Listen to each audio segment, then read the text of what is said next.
Podcast Media Ilmu, tempatnya kita kupas ilmu. Oke, kembali lagi bersama saya Hendra Walidin juga Ustadz Medi Murdiansah. Kita akan membahas tentang seputaran bulan Ramadan, Ustadz. Kalau puasa itu diperuntukkan untuk siapa aja, Ustadz? Ya pastinya orang Islam ya, Muslim. Benar. Ya dia tidak kafir. Ya. Kemudian sudah balik dan sehat. Lalu dia tidak dalam kondisi musafir.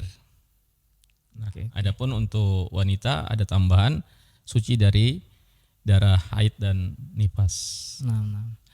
Kalau orang yang musafir itu gimana? Kenapa dia harus tidak puasa? Ya, kalau untuk musafir ini tidak diwajibkan puasa, tapi dia boleh memilih, tergantung kondisinya.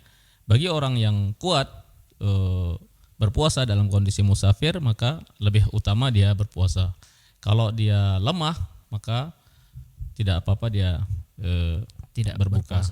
Ukuran jarak orang musafir sama enggak tuh gimana, Ustadz? Banyak ucapan para ulama masalah batas musafir ini, tapi saya sendiri itu mengambil keterangan yang dipegang oleh Syekhul Islam Ibnu Taimiyah bahwa tidak ada ketetapan mengenai jarak. Melihat kepada uruf itu maksudnya kebiasaan masyarakat. Ah. Ya, jadi bisa jadi orang tuh jarak 10 kilo sudah termasuk musafir. Menurut satu wilayah, tapi wilayah yang lain mungkin bisa jadi sudah 50 kilo belum tentu musafir, tergantung uruf kebiasaan. Ciri-cirinya intinya dia keluar dari daerahnya. Oh iya. Walaupun ini bukan patokan yang mutlak ya sebenarnya. Maka kembali ke uruf memang kebiasaan gitu. Kebiasaan. Jadi kalau orang yang nggak berpuasa gimana, Ustadz? Itu berdosa? Ada rinciannya. Ya. Kalau dia dalam kondisi mampu berpuasa dan tidak ada uzur, maka dosa besar. Karena puasa ini kan rukun Islam, sama dengan meninggalkan sholat juga. Ya kan dalam hadis disebutkan bunyal Islam ala khamsin, dibangun Islam itu di atas 5 hal. Salah satunya disebutkan puasa yang kita kenal dengan rukun Islam kan. Jadi dengan sengaja meninggalkannya tanpa ada uzur ini dosa besar dan wajib dia untuk menggantinya dan bertobat. Tapi kalau ada uzur semacam sakit yang menyebabkan dia lemah untuk berpuasa, kemudian usia yang tua ibu hamil dan menyusui yang jika dia terus berpuasa bisa memudaratkan dirinya dan bayinya misalkan, itu bagian dari uzur yang menyebabkan orang boleh tidak berpuasa. Kalau seandainya nih dia sakit nih, tapi sebenarnya dia mampu aja puasa, cuman kayak gini, dia di sewaktu-waktu misalnya habis sholat subuh kan tiba-tiba sakit gitu, sakit perut, terus kayak ada mual gitu, muntah, itu gimana, Ustadz? Apakah itu batal puasanya? Ya, muntah ini ada rinciannya juga, ada yang membatalkan, ada yang tidak. Kalau muntah dengan sengaja dia colok mulutnya supaya muntah, ini membatalkan puasa. Tapi kalau muntah karena pusing, kemudian Karena sakit, dia muntah, itu enggak boleh dia teruskan puasanya kalau dia kuat. Tapi kalau dengan sebab dia muntah itu terus dia tidak kuat puasa, boleh dia untuk tidak berpuasa. Dan menggantinya nanti di hari yang lain. Terus ini, Ustadz, kan biasanya kalau ibu-ibu nih masak di dapur, apa boleh kayak gimana cara mencicipi itu tuh? Ya. Yang tidak boleh itu menelan. Jangan dia telan. Jadi itulah hikmahnya ya. Allah SWT jadikan indera perasa kita tuh di lidah, bukan di sini atau di perut. Ya. Jadi ketika dia ingin merasakan ini kurang garam atau kurang pedas dan seterusnya, boleh seorang mencicipi lalu dia ludahkan, cukup untuk sekedar dia mau tahu. Asal jangan ditelan saja. Nah, kalau kita mau sholat kan wudu tuh, Sat, ada yang masukkan ke mulut, itu kayak gimana, Sat? Ya normal aja. Asal jangan sengaja dia. Maksudnya kan biasanya kita kan nggak tahu nih pas kumur nggak sengaja kah atau ada, kita kan nggak tahu nih ada yang masuk apa enggak gitu. Kalau yang sedikit yang kita tidak sengaja dan tidak bisa kita kontrol itu nggak perlu membuat kita was-was. Intinya kita sudah kumur kemudian kita buang, kan Ada ada sisa-sisa. sisa sih itu sesuatu yang dimaafkan. Oke.